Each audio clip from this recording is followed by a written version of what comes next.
యేసు ప్రభుని ఎప్పుడైతే ఒక్కసారి విశ్వసించారో, యేసు ప్రభుని ఎప్పుడైతే ఒక్కసారి అంగీకరించారో, నువ్వు పాపంలో లేవు. నువ్వు పాపంలో నుండి ఏమన్నాడు? యోహాను సువార్త 5వ అధ్యాయము అక్కడ చెప్పాడు మాట. చదవద్దు, మీరు వినండి జాగ్రత్తగా. 24వ వచనంలో చెప్పాడు, నా మాట విని నా తండ్రిని విశ్వసించిన వాడు నిత్య జీవం గలవాడు. అంటే తండ్రిని యేసుప్రభు మాట విన్నాడు అనుకో, ఖచ్చితంగా ఏం చేస్తారు? తండ్రిని విశ్వసిస్తాడు. తండ్రిని విశ్వసించాడు అనుకో, కుమారుని కూడా చెప్పండి విశ్వసిస్తాడు.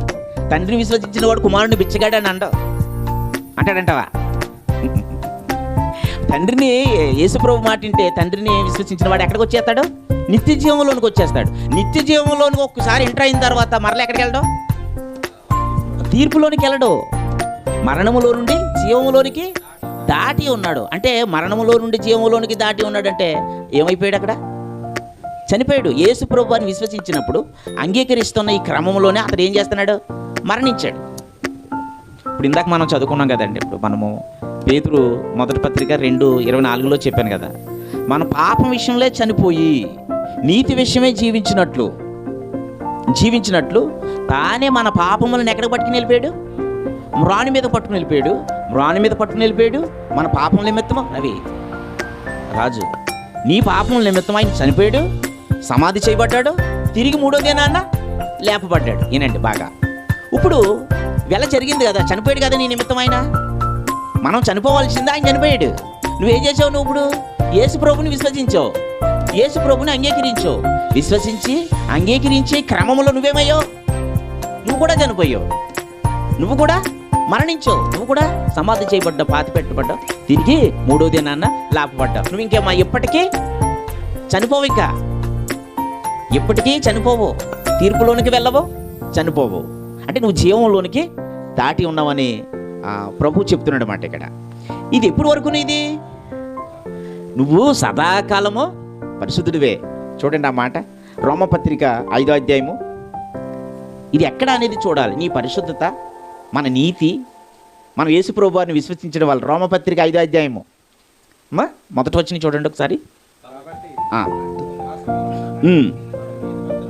మనము నీతిమంతులముగా తీర్చబడి మన ప్రభు అయిన యేసుక్రీస్తు ద్వారా దేవునితో సమాధానం ఎక్కడొచ్చింది చెప్పండి తమ్ముడు? సమాధానం ఎక్కడైంది?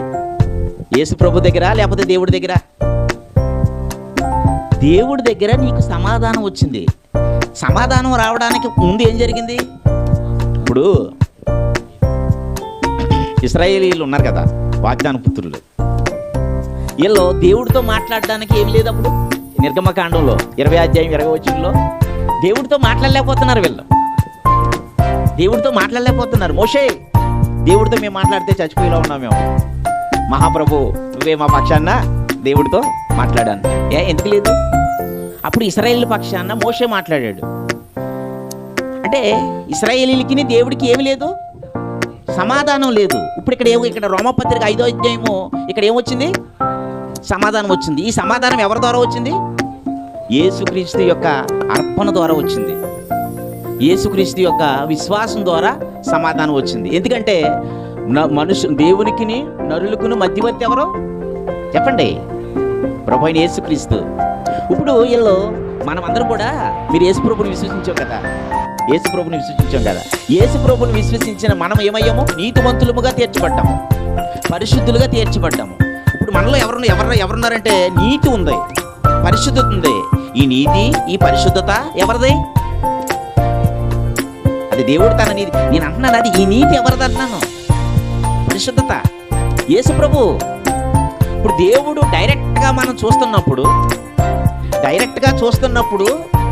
నీళ్ళు ఎవరు కనపడుతున్నారంటే యేసు ప్రభు కనపడుతున్నాడు. ఇప్పుడు యేసు ప్రభు దేవుడు మనుషులు ఎక్కువగా ప్రేమించాడా? తన ప్రియకుమారుడైన యేసు ప్రభుని ఎక్కువ ప్రేమించాడా? యేసు ప్రభుని ప్రేమించాడు. మనుషులు ప్రేమించడానికి మనుషుల్లో ఏముంది? పాపం ఉంది. యేసు ప్రభుని అయితే ఏమన్నాడు? ఈయన నా ప్రియకుమారుడు, ఈయన యందు నేను ఆనందించుచున్నాను అన్నాడు. నీలో యేసు ప్రభు రక్తం ఉంది కాబట్టి, యేసు ప్రభు శరీరం ఉంది కాబట్టి, పరిశుద్ధాత్మ నీలో ఉన్నాడు కాబట్టి, క్రీస్తు నీకు శిరస్సు అయి ఉన్నాడు కాబట్టి, రవి నువ్వు దేవునికి ప్రియకుమారుడువే. మీరు దేవునికి ప్రియకుమార్తెలు. మీరు ఎప్పటి వరకును? సదాకాలమునకు. ఎంత స్పష్టంగా ఉందో చూడండి ఈ మాటలు.